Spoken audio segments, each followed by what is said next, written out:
प्रिय मित्रों, जय श्री कृष्ण। आज इस वीडियो के माध्यम से मैं बहुत ही रोचक और ज्ञानवर्धक बातें बताने वाला हूं, जो आपके लिए और जो भी दर्शकगण होंगे, श्रोतागण होंगे, उनके लिए बेहद ही महत्वपूर्ण होने वाला है। प्रिय मित्रों, जिस हिंदी वर्ष में 12 से ज़्यादा मास होते हैं, यानी 13 मास होते हैं, उस 13वें मास को अधिमास कहा जाता है। जिस मास में सूर्य की संक्रांति नहीं होती है, सूर्य वर्ष और चंद्र वर्ष में सामंजस्य स्थापित करने के लिए एक चंद्र मास में वृद्धि कर दी जाती है। सूर्य वर्ष का मान 365 दिन, 15 घटी, 22 पल और 57 विपल होता है तथा चंद्र वर्ष का मान 354 दिन, 22 घटी, 1 पल और 23 विपल होता है।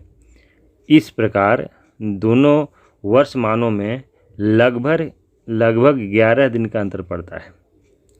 इस अंतर में समानता लाने के लिए चंद्र वर्ष 12 मास के स्थान पर 13 मास का हो जाता है।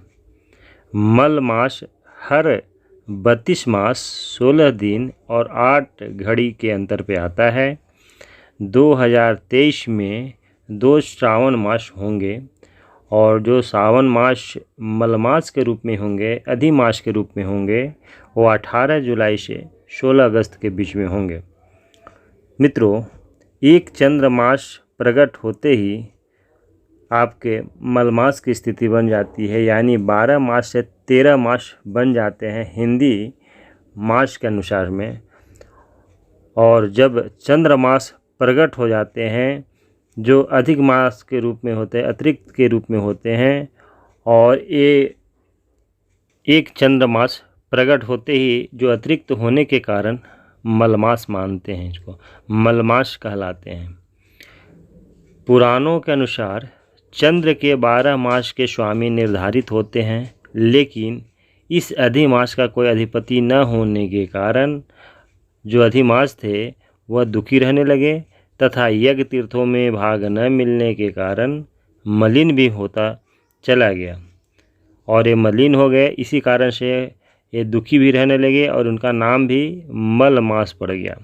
मल मास दुखी होकर के एक दिन बैकुंठ धाम भगवान विष्णु के पास पहुंच गए और भगवान की स्तुति कर अपनी उत्पत्ति का कारण पूछा।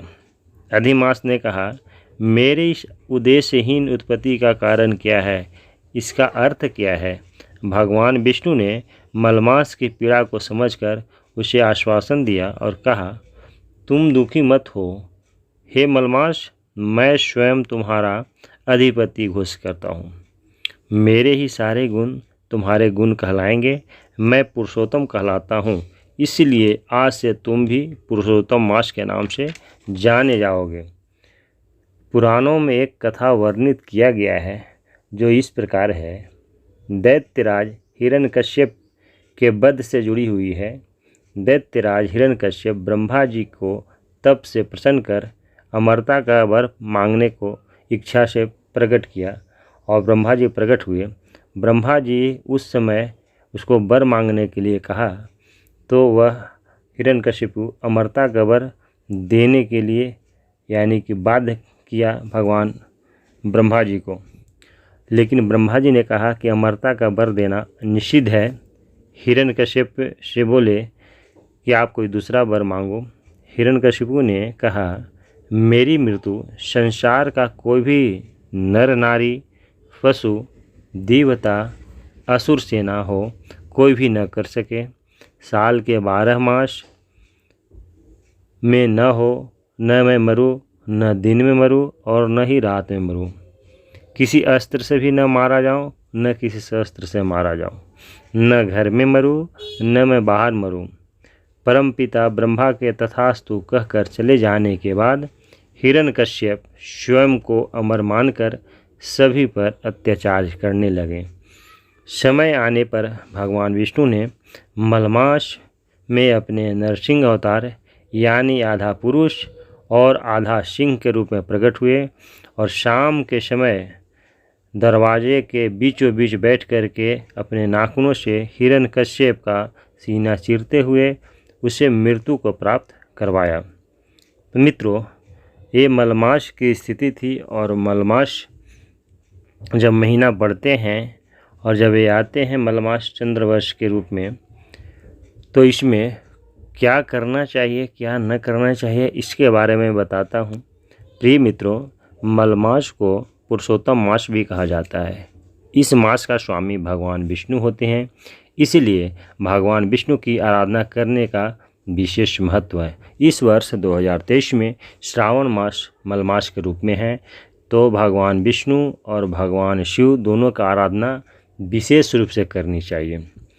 शास्त्रों के अनुसार इस मास में सूर्योदय से पहले उठ करके नित्य कर्म से निवृत्त होकर के भगवान विष्णु का विशेष पूजन करना चाहिए।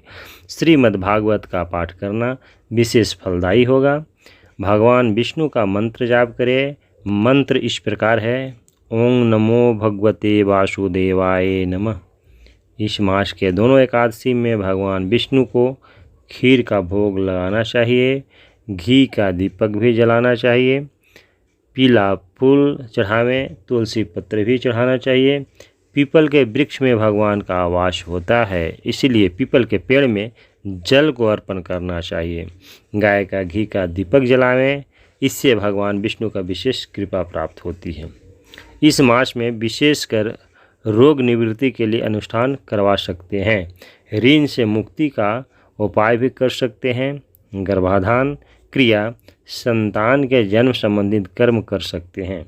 इस मास में वृक्ष लगाना, व्रत करना, जप करना शुभ माना जाता है।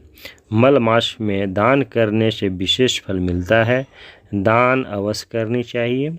अधिमास में सभी शुभ कार्य त्याज्य होते हैं। जिन दैविक कर्मों को सांसारिक फल की प्राप्ति के निमित्त प्रारंभ किया जाता है, वे सभी कार्य मल मास में वर्जित होते हैं। इस मास में विवाह, गृह प्रवेश, आरंभ, उपनयन, भूमि, वाहन खरीदने आदि वर्जित हैं। देव प्राण प्रतिष्ठा, यज्ञ अनुष्ठान का शुभारंभ, कुआं, तालाब का खनन नहीं करना चाहिए। इसके करने से शुभ नहीं होता है। मित्रों, तो मलमास में ऐसे आप कार्य न करें जो त्याज्य हैं, जो न करने योग्य हैं। तो मित्रों, इस वीडियो में बस आज इतना ही। राधे राधे, जय श्री कृष्ण।